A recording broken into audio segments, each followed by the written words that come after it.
Hi, this is Digital Fam, and welcome to Overland, the YouTube channel that focuses on the OVR.ai platform and its community. So, subscribe to this channel if you are interested or curious about platform developments, its community, what they're doing with their overlands, otherwise known as hexes or hexagons, and why in the world would you want to join OVR? Okay, so let's get started. Today's video, I want to talk about metaverses. And for this, I would like to refer to Wikipedia's definition of a metaverse. Not that Wikipedia is the be-all end-all of definitions. I just chose Wikipedia for this particular video. Okay, so now that I switched screens, let's take a look at what Wikipedia has to say. So according to Wikipedia, the metaverse is a collective virtual shared space created by the convergence of virtually enhanced physical reality and physically persistent virtual space, including the sum of all the virtual worlds, augmented reality, and the internet. I'm going to go skip here. It's also used to describe the concept of future iterations of the internet made up of persistent, shared 3D virtual spaces linked to a perceived virtual universe.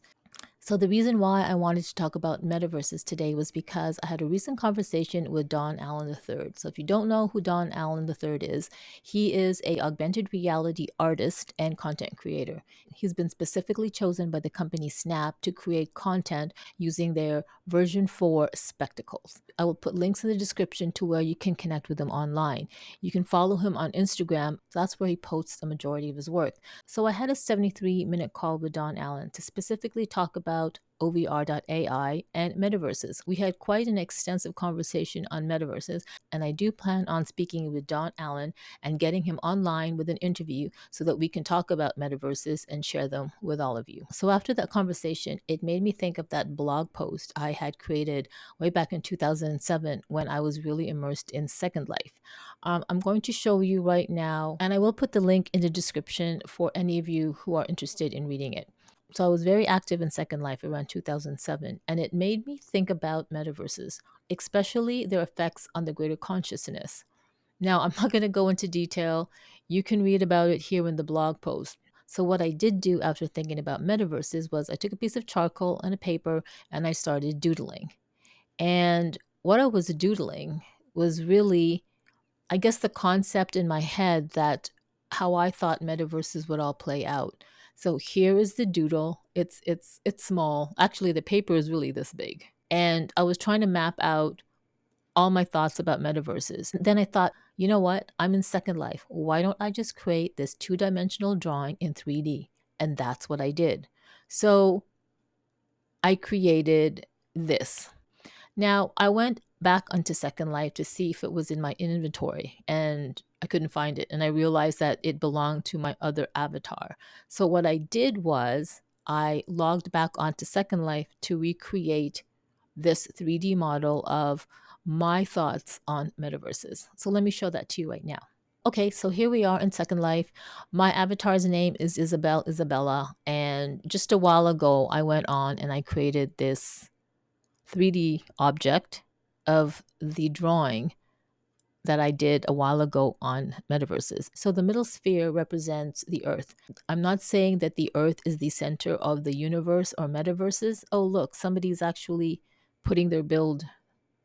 So I created this on a sandbox. So what a sandbox is in Second Life is it's a territory where you're allowed to build things. It's almost like a shared collaborative drafting table or something like that.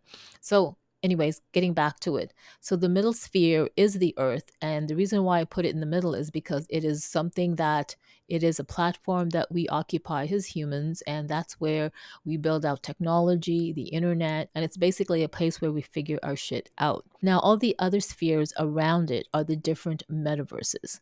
So one sphere could be the OVR.ai platform. Another sphere could be another spatial web platform. So as you can see, I have more than one sphere to represent the different spatial webs or metaverses. And based on that conversation I had with Don Allen, we both agreed that OVR.ai will not be the only one. And I did mention that on a previous video. So if you want to watch that video, you can click right up here. So we both agree that there are going to be a few big players in the spatial web space, not just OVR.ai. Now, is that going to present a problem? No, just like I said in my previous video, it's similar to having all the different mobile carriers. Not everybody can be on all mobile carriers, and some people switch mobile carriers as often as they have new relationships. I'm just saying.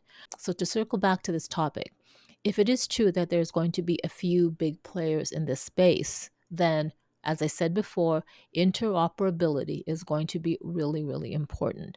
Why? It's because it'll give us the opportunity to, I guess, bounce from one metaverse to another. Now, I don't mean like bouncing physically teleporting. Like you can teleport in Second Life. Maybe I'll show that to you in another time. But bouncing meaning switching apps, because definitely that will be the portal to the different spatial web platforms. Now, this is all still new, and it's really exciting to see what developments are going to come in the next few months and year, especially with OVR.ai.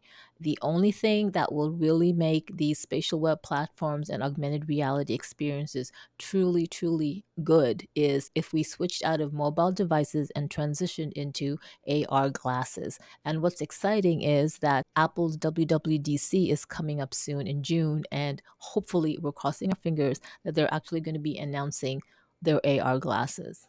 So Snap already has their version 4 spectacles, but it would always be nice to have more in the mix just because we all love gadgets. Back in 2005, when I was introduced to Second Life, it opened up a whole new world for me. And just like my avatar, Isabella right now, looking out into the horizon, I, Digital Fam, am anticipating so many great things for OVR.ai, for metaverses, for the spatial web, and really for humanity. So if you liked this video, consider giving it a thumbs up and subscribe to this channel, because there are so many other topics to cover that focuses on OVR.ai, in addition to how the spatial web will impact the way we live. All right, well, wherever you are in this world, have a great day, have a great evening, and thanks for watching. See you in the next video. Bye.